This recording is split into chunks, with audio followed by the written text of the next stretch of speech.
you for finding time to be with us. The show is Good Morning Africa, where we get to bring you the latest news from Kenya and indeed from across the continent. My name is Miriam Ogotu, and a warm welcome to you. Good afternoon, good evening, depending on where you're tuned in on the 22nd of March 2022. So I will not waste too much of your time. I'll start with the news headlines on the some of the leading newspapers in the country, and then we shall look at some regional newspapers, and then after that we shall get into a conversation of today. We start with the Standard newspaper from Kenya. Our pledge to Kenyans that what will their presidency look like? A closer look at Raila and Ruto's speeches when they were clear to vie for the presidency, and what they said at Chatham House reveals their policy direction. That is on page 5. CBK saves foreign users from digital loan sharks. The story is on page 39. Chinese plane crashes with 132 on board. That is on page 41. And World Water Day 11-page supplement. You'll find that from page 23 to 27 and 29 to 33. How Graft drives high death toll on Kenyan roads. A special investigation report reveals how untrained applicants bribe to get driver's licenses, and how public transport vehicles bypass systems to get roadworthiness clearance. The story is on page 4. It's a special report on the Standard newspaper. And I think this is something we've talked about here before, looking at our morality as a country. Sometimes it's really wanting. The Star newspaper, the main headline: 3 governors in trouble over graft. Anti-corruption agency targets prison chiefs in 450 million Kenya shillings tender scandal. That is on page 4 and 5. Kenyans facing hunger to rise to 3.5 million, says Matiang'i. That is on page 2. And varsity student arrested in fake exam case. That is the main pictorial of the Star newspaper. Deploy military in Kerio Valley, say angry leaders from North Rift. That is on page 6. On the Star newspaper, the Daily Nation: Ruto's sticky mess. That is the main headline. And KCSE student arrested in taxi driver murder investigation. That is on page 10. Rain or shine, why the Mets predictions are often way off the mark. I thought so. That is on page 6, because according to our meteorological department, I think we're supposed to be experiencing some rains. I don't know, but that has not been the case. So apparently, the Daily Nation is explaining to us why that could be the reason, and why sometimes their predictions are way off mark. And outliers who have refused to ride the popularity wave. That is on page 12 and 13 on the Daily Nation. So let's just turn our attention to a few regional papers that I have with me this morning. And we start with Zimbabwe. The news day in Zimbabwe: voters' roll is in shambles, unusable. Sounds like what we have here in the country, but I guess they're working on it, although outside of the law. And early news: JB calls for unity, national dialogue. I think that also from Zimbabwe, and then we look at a new vision from Uganda, who will replace Olunya. Remember, the Speaker of the National Assembly of Uganda passed on in Seattle, US, I think 2 days ago. So they're looking at who could be his possible replacement. The Daily Monitor, still from Uganda: MPs question Olunya's death. Okay. That is a story I'll be following very, very closely, because there has been some rumors. I don't know if there's a fault play, but let's wait and see how that will play out. The Punch newspaper from Nigeria: Almakura, Adamu, Yari, others land fate as aspirants screening holds today. That is what we have. And the Daily News from Tanzania: no rush for constitutional reform. That is there. And then political rallies: Samia gives new instructions. All right. That is there. And I think I was reading through that story, and President Samia Suluhu Hassan has said, that the government would consider constitutional review, process after the 2025 or 2026 elections. Thereafter, Tanzanians can start engaging in the process of revising their constitution. So that is what we have on the leading newspapers here in Kenya and some from across Africa. Right now, I'm joined by Daniel Wesonga, our in-house analyst, and our correspondent. Daniel, a very good morning to you. Well, as we wait for Daniel, we also do have a Gladwell Karuga. Gladwell Karuga, good morning.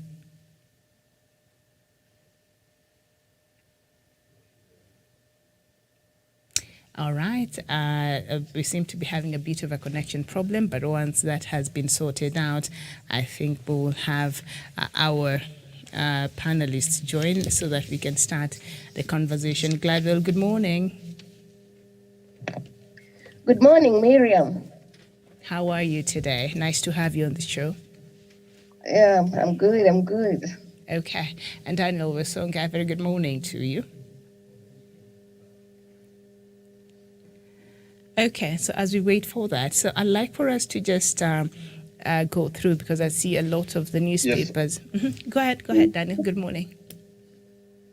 Good morning to you, Miriam. Good morning to our viewers who are tuning in from Nairobi, Kenya, East Africa, and the rest of the globe. Okay, so I want for us to just have a look at some developmental projects that have been ongoing, even as we continue keeping up with President Uhuru Kenyatta's, legacy. We know President Kenyatta right now is working overtime, just over slightly 4 months before he, his term ends, and so he has so much to do. So I just want us to look at a few things that is being done at the national level and at the county levels.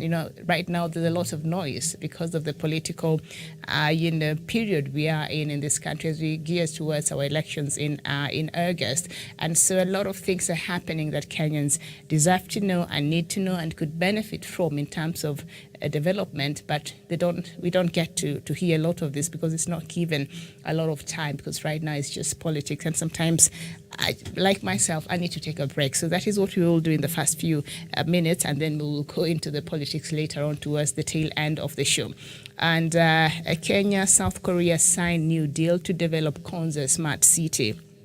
The government of South Korea, through Korean Trade, Investment and Promotion Agency, KOTRA, has signed an economic innovation partnership program deal with Konza Technopolis Development Authority to establish a master plan for the development of Konza Technopolis Smart City. The signing was presided over by the Principal Secretary, State Department for ICT and Innovation, Mr. Jerome Ochieng, for KOTDA, and witnessed by the Korean ambassador to Kenya, Ko Jae-yong, in Nairobi. The signing comes a year after the EIPP proposal titled Establishing Strategies for Developing Smart City in Infrastructure at Konza Technopolis, and submitted in March 2021, was approved by the Ministry of Economy and Finance of the Republic of Korea and assigned to KOTRA as the implementing agent.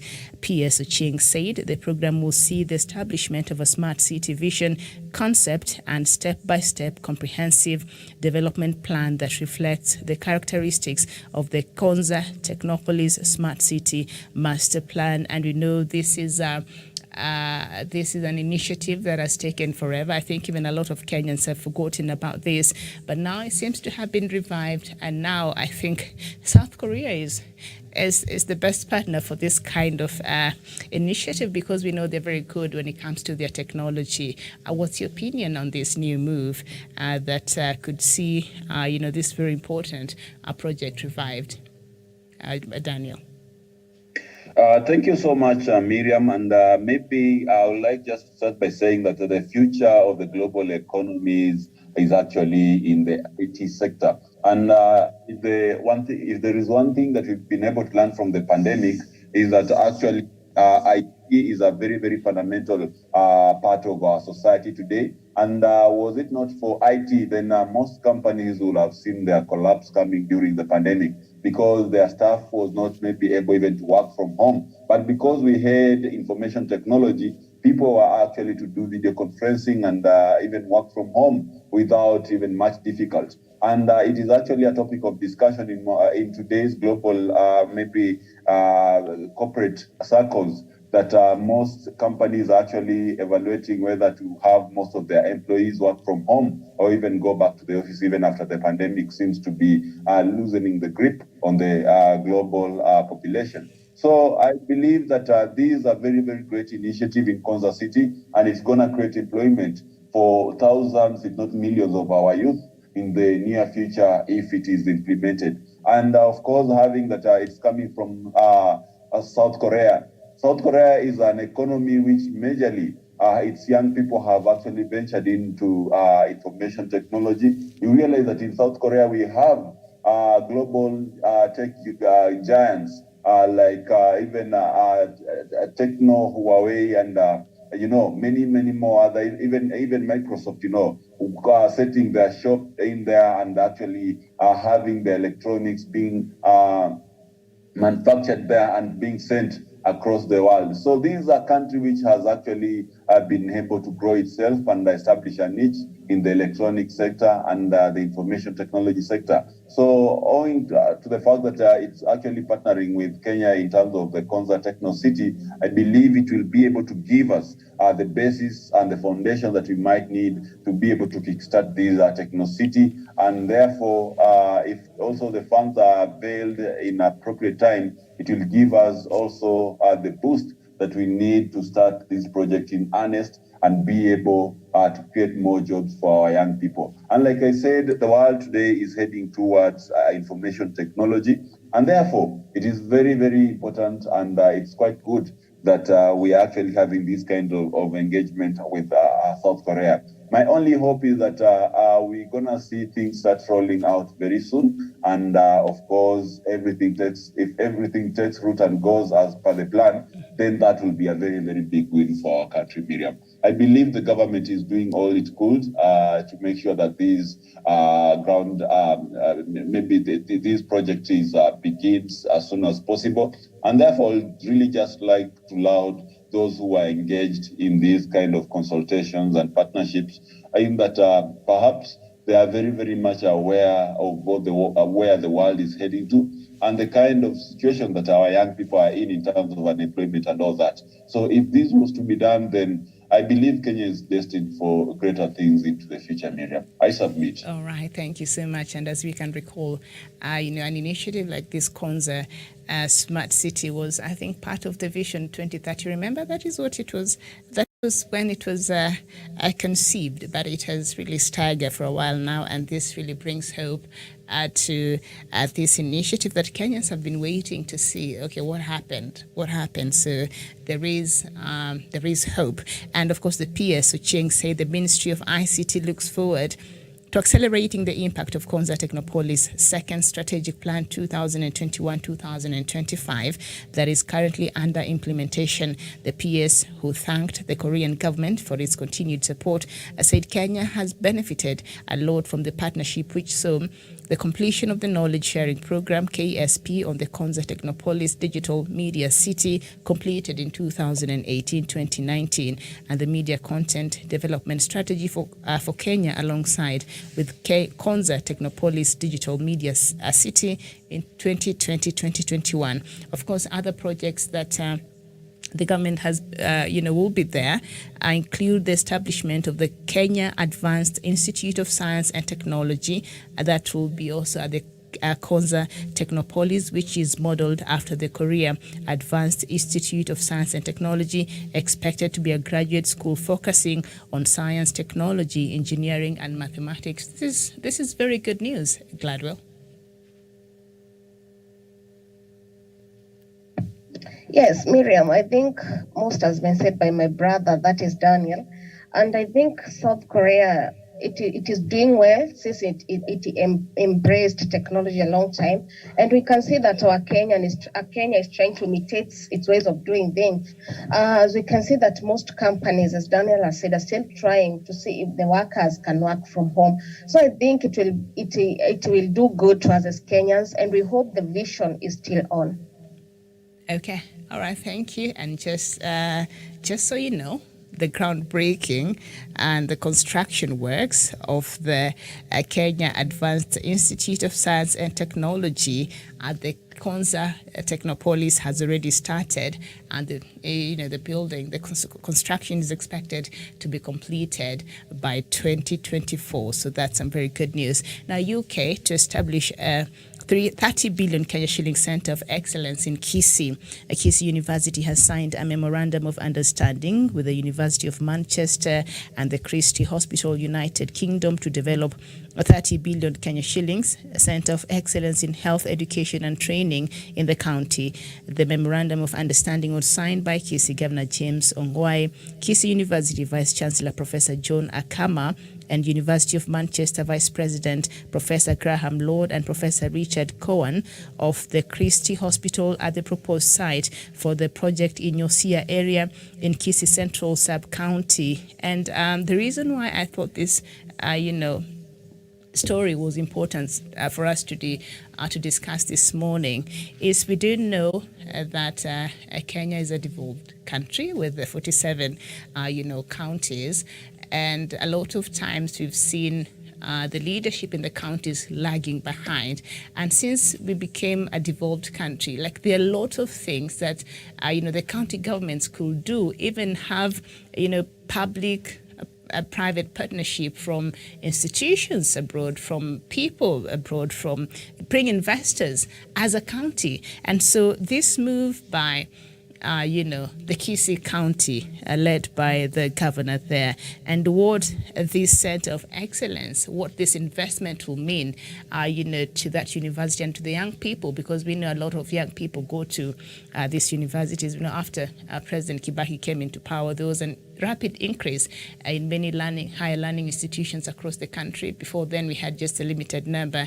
And so this has enabled more young Kenyans to access education from across the country. But a lot of them have not had the facilities compared to, say, the older universities or things like that. So the partnership between private sector and public, especially at the county level, what will this mean in terms of the impact it can have in the developmental agendas in our counties? Daniel. Yeah, thank you so much, Miriam. And of course, the reason why we had devolution is because we wanted resources, first of all, to be devolved to the grassroots level and have equitable distribution of the national cake.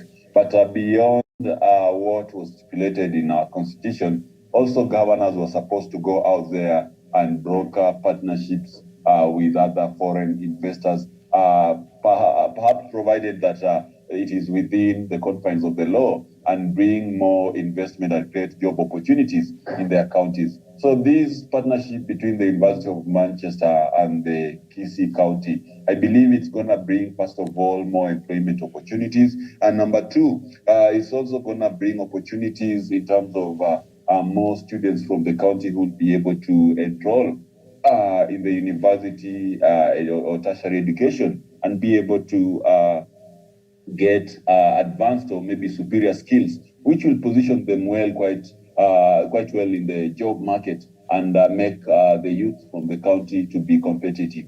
My only maybe worry is that this is not being done across other counties, and we have seen very little effort in other counties, maybe in partnering with other foreign maybe investors and foreign institutions in this particular sense. I've only maybe, to give an example, I've only seen the county of Uasin Gishu, I've seen maybe Kisumu County, and many, very few others actually participating in this. So it will be my clarion call to other governors across the country to go out there and be able to influence investors into their counties and be able to do greater things, partnering with other organizations, other investors, and other countries, based on the fact that it is being done within the confines of the law, and maybe perhaps they're not drawing a parallel government to whatever we have at the national level. It is all allowed. So I think these are great initiatives. At the end of the day, the people of Kisii are going to benefit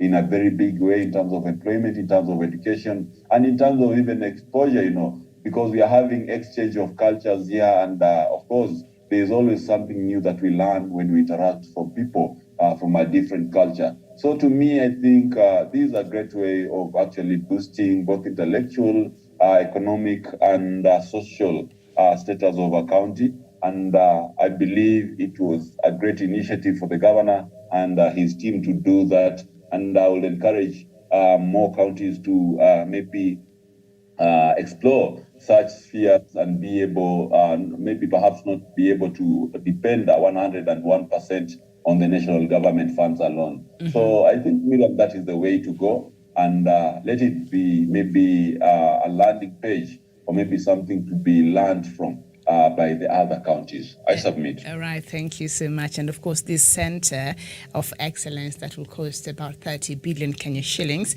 is in health education and training in the county. And, the governor, raised a very a critical issue while he was thanking the donors and development partners for supporting them in establishing the structures, saying despite the economic bloc becoming the most vibrant in the country, they have faced legal issues.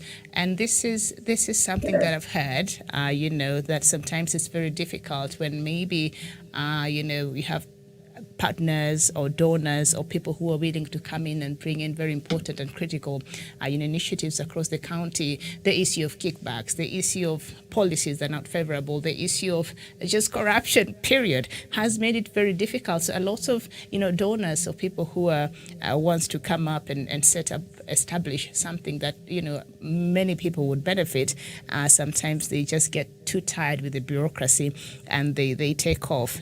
But this here will go a long way, especially in even supporting President Uhuru Kenyatta's one of his big four agenda, which is under universal healthcare, because it is on health education and training, which will be established at the Kisii University. Gladwell.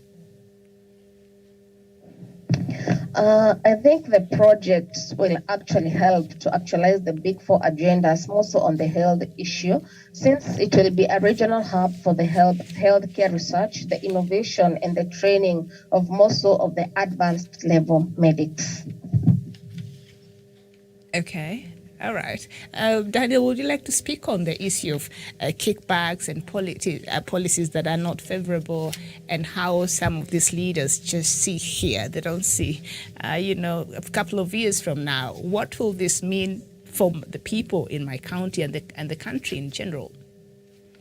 If we could remember so well, there's a time the Nigerian industrial tycoon Aliko Dangote wanted to set up a cement manufacturing plant here in Kenya. But when he tried to come and consult, maybe to see to conduct the feasibility studies, he was confronted by hungry government officials who really wanted some huge kickbacks from a tycoon who wanted to set up a company that would create maybe income for the people of Kenya, employ so many, and also make sure that the supply of cement, actually the price actually goes down. And I thought this made Aliko to actually head all the way to Ethiopia. And there is where he set up his company, simply because here in Kenya, we were more interested about kickbacks rather than the economic impact that the company was going to create into the country. So it's a bit a sad state of affairs that in Kenya we have entrepreneurs, we have brokers and people who use political offices to be able to request for bribes and take kickbacks from investors. The other day you had the concern that the British investors and the British diplomats had to tell President Uhuru Kenyatta that there are some government officials in high office who actually would want to take shares of particular British companies, forcefully grab their land, and also, interfere with the kind of leadership that is thereabout. And we know who we are talking about here. We know his cronies and the people who have been doing all this. And this has been chasing away investors and denying the people of Kenya employment, denying them income, denying them even fair commodity prices. Because if you have industries manufacturing their commodities here in the country, then it will mean that even the commodity prices will go down, because these are commodities that are being manufactured locally rather than being imported. Because if they're imported, then it means that there's duty charges on it, which makes the eventual consumer price actually go up. So, Miriam, it's actually a double tragedy for the Kenyan citizen whenever we have people or leaders who are interested more in kickbacks rather than the economic impact a certain maybe investor or maybe investment is going to make to the country. Okay, all right, and let's turn on another story that is also very important. We'll come to politics. It's just a break for right now. It was the end of the show, all right? I promise, for those who are political, as a lot of Kenyans are, and indeed across Africa. Now, another story is the Ministry of ICT, Innovations and Youth Affairs has set up Ajira clubs in various universities across the country to enable students access the Ajira digital program. The government launched the program to offer the youth a free training and mentorship on how to work online, prepare for the future of work, and to earn income online. Ajira platform can be accessed through ajiradigital.go.ke, and where the youth learn how to take up the opportunities provided by the gig economy. Chief Administrative Secretary ICT and Broadcasting, Ms. Maureen Baka, said the country has witnessed success stories of students earning online and making some pocket money through content creation and digital market, transcription work and translation. Under this program, we have the aspect of sustainability, where we encourage those who have gone through the training and at the point of earning a living online, said Baka. She said that those who have succeeded were also encouraged to train others and to expand their businesses by hiring other young people. The CAS was speaking during the HALT Prize 2022 campus finals and partnership proposal at the University of Nairobi Towers. So we see the government is responding to a very important issue, and I think the current, a platform. Technology is the future. Technology is now. Technology is the future. And a country that does not, encourage and embrace technology, we've seen even across the world, that is a problem. So for the government to be intentional with even having, initiative like the Ajira clubs set up in higher learning institutions, does this show the government commitment towards empowering our young people? How do you look at this, Gladwell?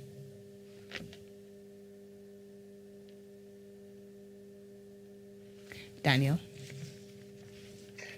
Yes, Miriam, I believe it's actually a step towards maybe ensuring that our young people actually have a way of earning income. Remember, a majority of people who are interested in technology and the inventions of the current century's inventions are the young people. And actually, in Kenya, as per the current statistics, more than 70% of our population is actually below the age of 35, which means that we have a very big chunk of young people. And these are people who are tech savvy, people who would want to work online, people who would want to deal with computers and all that, something that maybe the older generation could not maybe, or maybe cannot find a bit attractive to them because of maybe the times and maybe their generation in particular. So I think I agree with you that this is an initiative by the government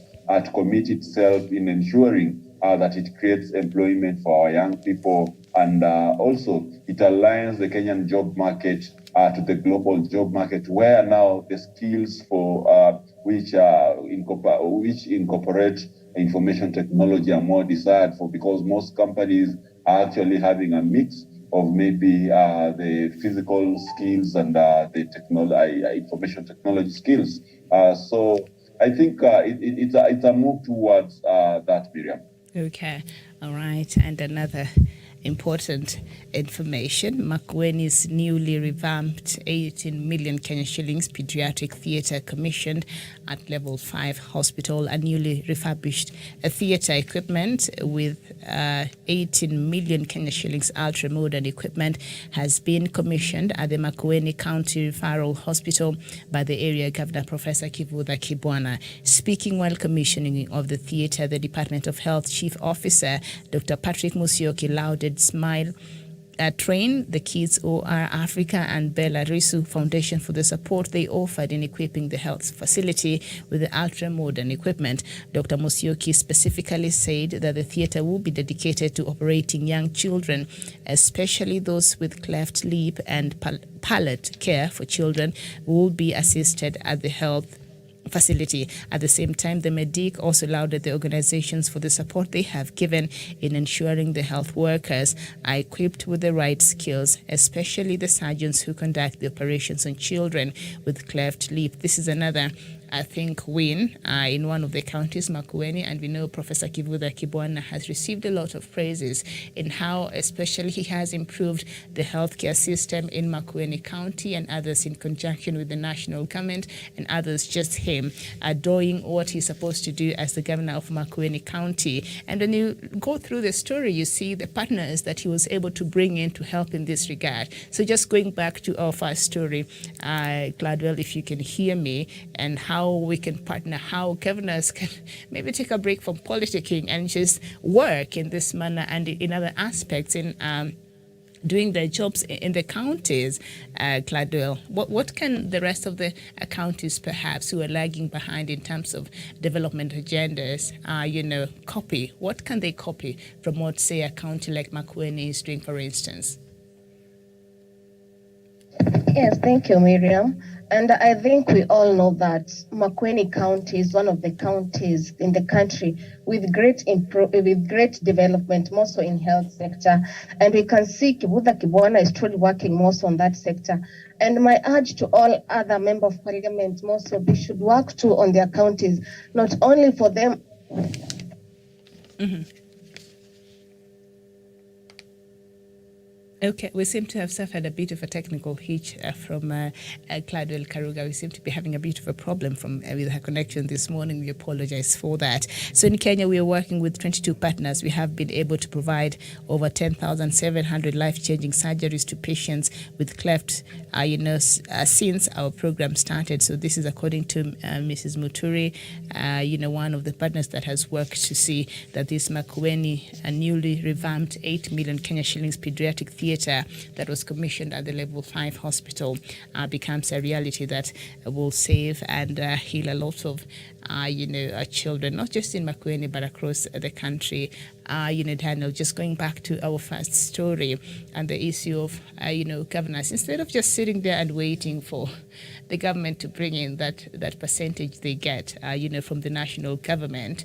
And when you look at the budgetary and how much money they spent, we've seen the report by the Auditor General, that maybe less than 5% in many instances, go to developmental, projects in this county. A lot of it goes to entertainment, paying wages, and things like that. So the money that is being given to the counties do not really do much in terms of development, but the aspect of bringing in partners to ensure that some things are to be done. What can the rest of the counties that are still lagging behind learn from a country like Makueni? Miriam, I believe I'll go back to what Dr. Masanga has always been preaching on this particular platform, that we need social contract. So when you're elected as a governor, do not concentrate more on stealing public coffers. Do not concentrate more on lavish expenditures for your cronies and yourself abroad. Do not concentrate more on recurrent expenditures. Make sure that you also give these people development. And that is what has been lacking in so many counties, You find that the county government is not much committed in actually working for the people that it's ought to be representing, using the money that has been devolved from the national government. And if you go to most counties, you realize that even in the villages, the best bungalows, the best mansionettes, the best vehicles that are driven in the villages, which is something actually strange. You couldn't see it in the maybe past few years before the revolution. They actually belong to employees of the counties, the county executive officers, the governor's cronies, the governors themselves. And therefore it is a mess, Miriam, because in as much as some governors actually are showing the rest of the country that actually devolution works and things can actually turn around the table, if we can generate, we can be able to generate enough taxes for the counties and be able to channel them into rightful causes. We still have other governors who are still even at the moment begging more money from other Kenyans, in terms of hunger, combating hunger and drought, and doing even the basic things, Miriam, tarmacking the city, the major towns in their counties, they are not yet able to do that. And despite the fact that they're given funds from the national government in the tunes of billions of shillings, Miriam. And when you go to the ground to see even hospitals being built with the billions, there's nothing you can really gather, Miriam. There's no any bigger infrastructural project that is being rolled out in the counties, despite the fact that they are given billions of shillings, some even equal to other counties. For example, take a county like Kakamega and compare it with the Siaya County. In Kakamega, you'll see Oparanya actually paving roads in the CBD of Kakamega, which is actually on the road towards becoming a city in a few years, maybe, if the next governor is going to continue up with the same pace. You can see the high bed capacity hospitals that was being built by Oparanya. You can see the stadium, the Buhungu Stadium revamping and all that. A lot of good things happening across the county. But you compare that to Siaya County or even Turkana County or even Busia County. Nothing of such is being done in those aforementioned counties. And therefore, that tells you that there's a problem. We have some governors who have set their priorities right, whereas we have some governors also who have all the wrong priorities on the table. And therefore, for some counties, it has been barren 10 years of devolution where we haven't been able to see any kind of development coming in other than the recurrent expenditure and spending more of the county money on their own lavish expenditures, trips abroad, and on their own families and concubines and things that do not really add value to the common mwananchi. Okay. So in as much as we devolved functions and resources from the national government to the county level, we also ran the risk of devolving corruption, and therefore whatever we are seeing with some other counties which are not working for the benefit and the good of the common mwananchi is actually as a resultant of the devolved corruption that I'm talking about. So to me, I think these are big tragedy for the people of Kenya and especially the affected counties. It is something that our agencies that combat corruption and other criminalities should take seriously and be able to investigate and bring any culprit to the book, because they should not be allowed to steal public coffers and just walk away scot-free, like we've seen in many other countries. Okay. These guys should be brought to book. I'll be looking forward to seeing even my governor in Busia being held accountable for numerous or maybe for millions of shillings that were lost during his tenure in office. I'm expecting the same thing to be done across board any county that has lost money through this corruption, because it has stagnated growth of some counties, whereas others have been growing and enjoying the fruits of devolution. A few individuals in these counties have been pocketing the money that is meant for devolution, money that is meant to build hospitals, money that is meant to buy drugs for the sick, money that is meant to give bursaries to the poor students in colleges, in high school and in primary schools, money that has been meant to pave roads and be able to enable trade and commerce for the residents of the county, money that has been meant to actually grow and improve agriculture in those hinterland counties and all that. So it is really immoral that we have such kind of leaders and we can actually just have them around without even maybe raising concern about the theft of public coffers, Miriam. And it is the biggest impediment to devolution today. And that is why you see so many people want to become governors, after serving in government as CSS, after serving as MPs, after serving as senators. It is greed, it is theft, and it is lack of social contract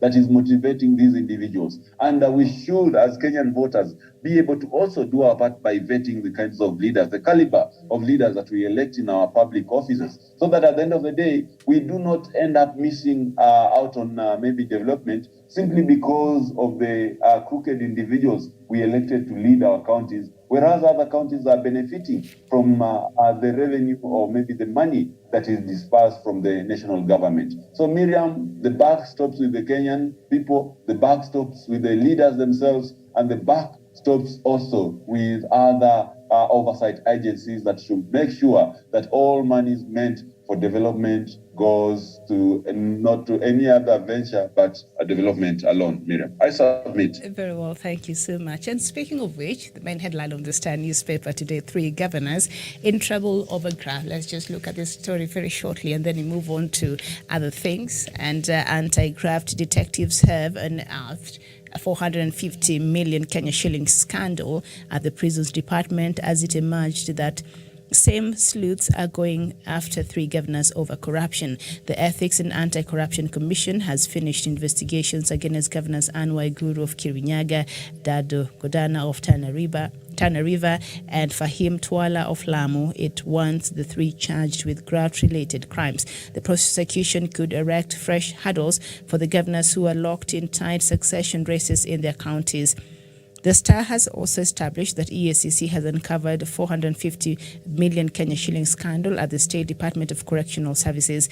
This is the second major scandal to rock the same department after a 4.8 billion Kenya shillings rip-off in 2019.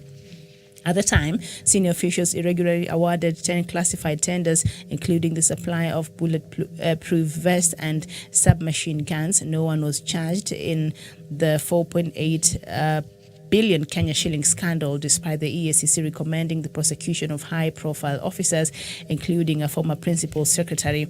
In the present case, the EACC says some 18 firms were fictitiously paid 450 million Kenya shillings for food and rations and were never supplied to 7 prisons in Nairobi. Investigations further established that the said 18 companies were owned by 4 persons, one whom is a senior support staff in the State Department of Correctional Services, the EACC says in its latest report to Parliament. Like the rot of corruption in this country, the level is just...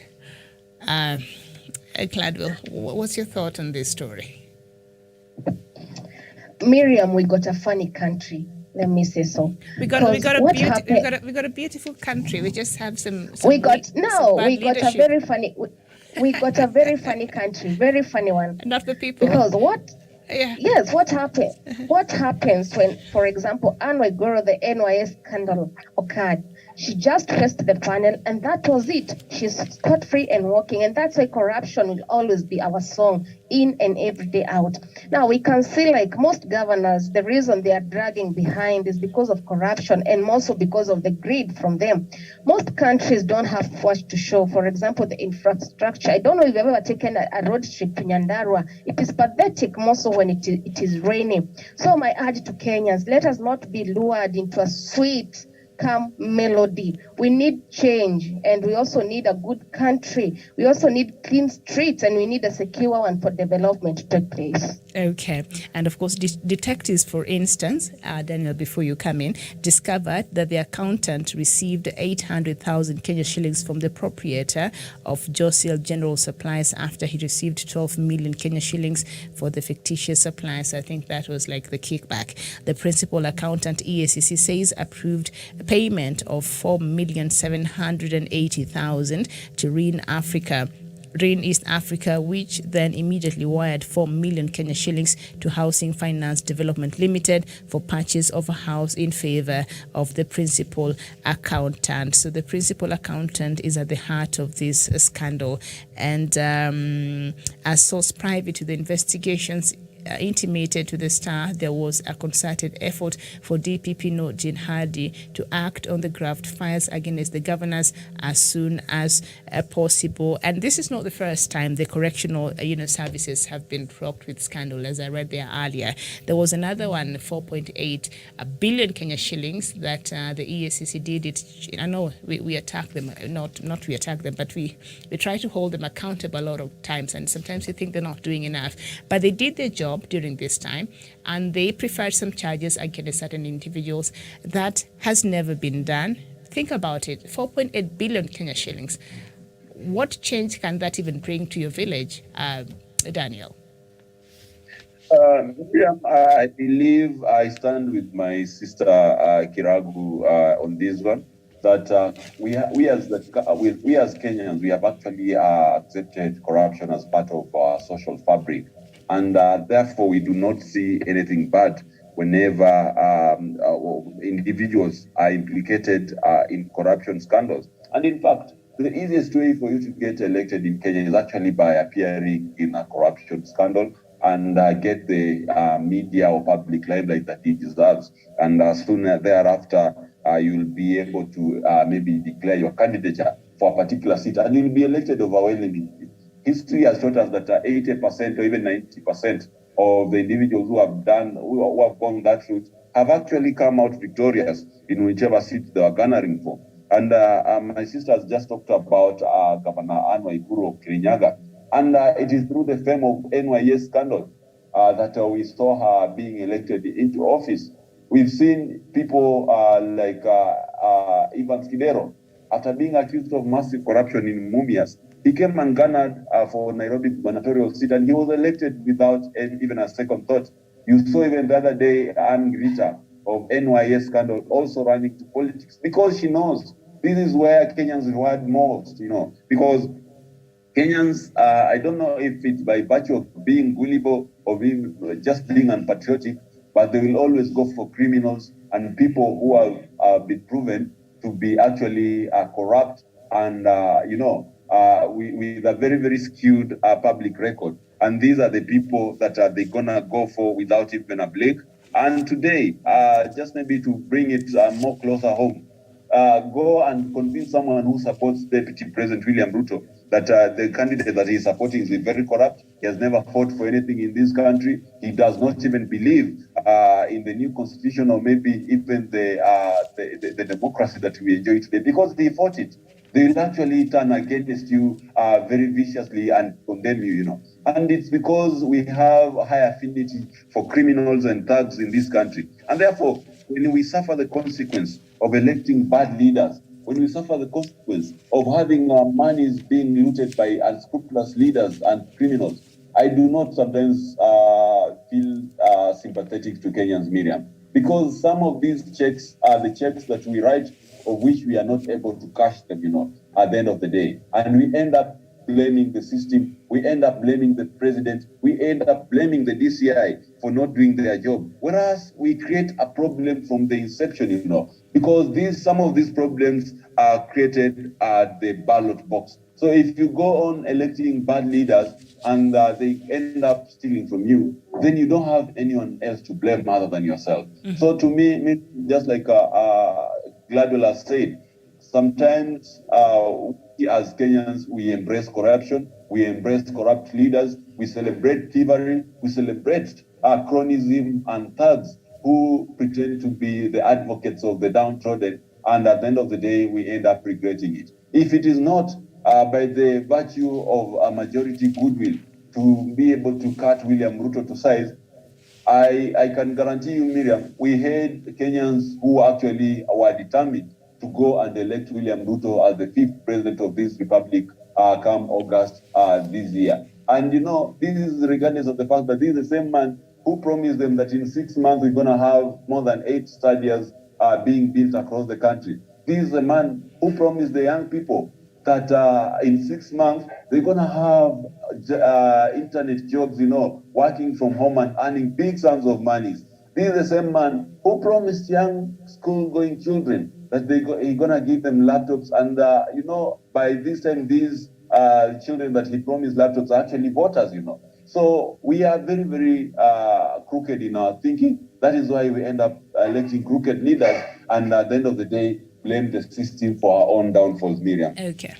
So even as we complain about of living, Miriam, today, we have to understand that corruption is the biggest catalyst of increased commodity prices. I'm an economist by training also, and I know how implications of corruption, cronyism, and average theft of public coffers, the impact that it has on the CPI, the Consumer Price Index. And therefore, we should have ourselves to blame. You see countries in Africa where we had runaway corruptions. These countries, in one way or another, had their value of their currencies actually depreciated to all-time low, and the commodity prices actually shot to the sky high. So that is the problem that we are having in Kenya, because President Uhuru Kenyatta's first term was actually marred with massive corruption, of which he accepted, he confessed to the people of Kenya. And we know who these corruption individuals are. But we are not able to have this conversation candidly simply because some of these individuals are perceived as tribal demigods, and therefore no one can actually raise their finger and point out to them. But we shall do so, Miriam. We shall continue telling Kenyans who these people are. We know them. They have been in the office of the deputy president, being led by the deputy president himself and his cronies, and therefore we should not even be talking about the deputy president ascending to power, whereas he cannot even use the legacy of his 10-year tenure into office to campaign for himself. Rather, he's coming on board with other new promises, which are very, very foolhardy and utopic, to tell Kenyans that this is what we are going to do. Why can't he do it now when he's still in government? Why didn't he do it when he was into government back then, when he had the goodwill of the president? So, Miriam, we Kenyans are the causes of our own problems, Miriam. I submit. All right, thank you. And of course, for Waiguru, she's being sought on charges of irregular receiving travel imprest, accounting to 10.6 million Kenya shillings. It was alleged that the trips were either non-existent or non-official, hence were not a proper charge on public funds. In a report, the EACC said its investigations revealed there were documents indicating the governor was invited on the trips. However, there were no documents supporting the inclusion of other county officials who attended the trips, the commission said. And of course, there are other examples of these other governors who have been accused of corruption and are now, the EACC is preferring charges against them. There are laid down procedures when it comes to some of these things in public offices. And we've seen our leaders flaunting these procedures every now and then, of course, because of corruption and other factors. And you wonder, are they not aware? And just as we were talking, I was looking at an advertisement from the Kenya School of Law, the Competency Development Program, and I look at the courses that they are offering, and I'm wondering, could we have a tailor-made course for anybody aspiring to hold a position in a government, in a government office, especially even the public servants, even our politicians who are serving, because a lot of them don't seem to understand how the law works, or maybe they do, they just assume, but perhaps they need, somehow to be sensitized about the importance of following procedures and just doing things the right way. And I see a lot of courses being offered by the Kenya School of Government, Leadership, Corporate Governance, Public Policy, Supervisory, skills. I see Human Resource Management. I see Public Procurement. I see devolution and other reforms on decentralized government. I wonder who they teach these courses to, because I believe almost all our leaders really need these courses so that they are able to better be equipped to lead and to serve Kenyans in these capacities that they hold, which unfortunately they fail miserably. Gladwell, I don't know, what are your thoughts on that? Miriam, I think you've answered that question, because I was asked in Kenya for one to buy. I think he or she needs some basis more so on the law, because most of them really don't understand even our constitution, what it comprises of. Okay. Daniel, as we conclude, yes. Miriam, we have leaders who have undergone the training, but not unless we have the change of heart. We have the goodwill from the political class. We have the social contract. Then all will go to waste, even if we provide these training on leadership, governance. And, you can never teach someone about patriotism, but patriotism comes from within. And therefore, to me, I don't think it will be much effective. But if we can inculcate that in our culture, and that means that we do not teach the leaders of today, but we invest it in the leaders of tomorrow, which means we inculcate it in our curriculum, in that people start being taught about morality, people start being taught about ethics, people start being taught about patriotism and social contract, while at a very early age, as early as they start their pre-primary education. And that is what was in BBI, Miriam. But you realize that as a people, we are always very allergic to anything good that comes from government. And that is how BBI was rejected. But you realize it had a very, very good clause on national ethics and ethos, how we should carry ourselves as citizens, responsible citizens, and how we should exude our patriotism to this particular Republican country. And therefore, my maybe take on that, it won't be effective to educate the leaders of today, because these are people who have grown up knowing that corruption is morally acceptable. These are people who have grown up knowing that nepotism, tribalism, and cronism is something that could be done in public office as long as you're not caught by the authorities. So therefore, it will do little good, maybe pumping more resources in training them. You cannot teach all dogs new tricks, and therefore there's need to have the BBI recommendations back, and therefore have them incorporated or inculcated into our younger generations. That is how countries like Singapore, that is how countries like Malaysia, that is how countries like China were able to inculcate new virtues and qualities, good qualities into their citizenry. You remember the famous chairman Mao, the booklet that the Chinese used to work with, just maybe reciting the laws of a progressive country of what every citizens actually should carry themselves out. That is the same thing even in Korea, the Confucian culture, where young people learn certain qualities from a very, very early age, in that when they grow up, then they become very, very responsible citizens. But unfortunately, we do not have here in Kenya such qualities. And the BBI was seeking to introduce that in our curriculum and even in our social circles. So I believe if we would have the BBI come back, then I believe this is something that we should put much emphasis on, so that we are able to inculcate these virtues in the youngest of our society, so that when they grow up knowing whatever it is expected of them in terms of virtues, character, and patriotism and ethos. And therefore, these will officiate a culture change through a generation, rather than maybe trying to correct or maybe teach someone who is old about maybe these new virtues that you want us to maybe learn, so that we are able to change our country. It can never happen. Maybe just to quote Socrates, he said that you can never teach a man what to do. Rather, you can maybe guide it from within, so that they are able to learn it from within. And this is an adult, guiding them to learn it from within could prove to be a no mean feat. So therefore, it's only through the training and teaching of our children from a very early age that will actually inculcate these virtues into them. I believe, Miriam, you are not born maybe automatically a Christian, but it's because of the culture or maybe the family background you are raised in. That is why maybe today you are a Protestant. That is why today you are a Catholic. That is today why today you are an Anglican. That is today you are maybe you are a Seventh-day Adventist, and so far and so on and so forth. And it is because this was introduced to you at a very, very early age, in that even maybe even more than 2 decades later, you are still a very, very staunch believer in the ideals that you are taught while you are still young. So to me, I think that is the way to go, Miriam. Okay, all right, thank you so much. And I'm afraid our time is gone. Very two important stories we didn't get time to look at this morning. How NTSA officials issue fake driver's licenses to rogue drivers. The latest accident statistics released by the National Transport and Safety Authority, NTSA, show that 2021 had the highest number of fatalities reported in a period of 5 years. During that year, the number of people killed on the Kenyan roads went up to more than 20% compared to 2020.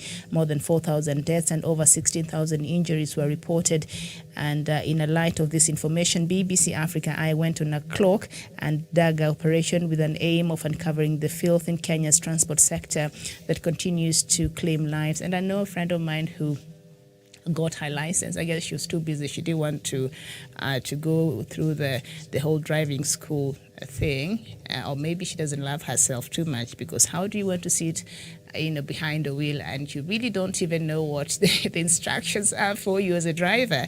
And I said, have you received your driver's license? Yes. When did you go for your for your classes? No, I did not. I just found a way to get myself a driver's license. And I asked her, have you bought the driving, there's an instruction booklet that at least you can read by yourself and understand some of these road safety instructions and all that. And she said no. And I said, and you still want to hit the roads and drive? Yes. I said, you really must not love yourself, and you'll be putting yourself in danger and the rest of everybody else that will be driving along you on that road. So unfortunately, this is what is happening. This is what NTSA is doing. Its officials are issuing fake driver's license. Do they not know these are lives they're putting in danger? I mean, something has to be done. So maybe that is a story we shall look at another time, because I think it deserves a lot of attention. And also inside Ruto Raila campaign pledges, will they deliver, or it's all empty talk? And I see the Standard newspaper has looked at Ruto's pledges against Raila's pledges. A lot of very interesting issues. So this is something that we will have time to look at some other time. But for right now, I'm afraid our time is fair gone. Gladwell Karuga, thank you so much for your time. Daniel Wesonga, thank you so much. And of course, there's a show that is coming up next. But we shall be back here at 11 a.m. East African time with another show, so don't go too far. Thank you so much. My name is Miriam Mugutu. Good morning.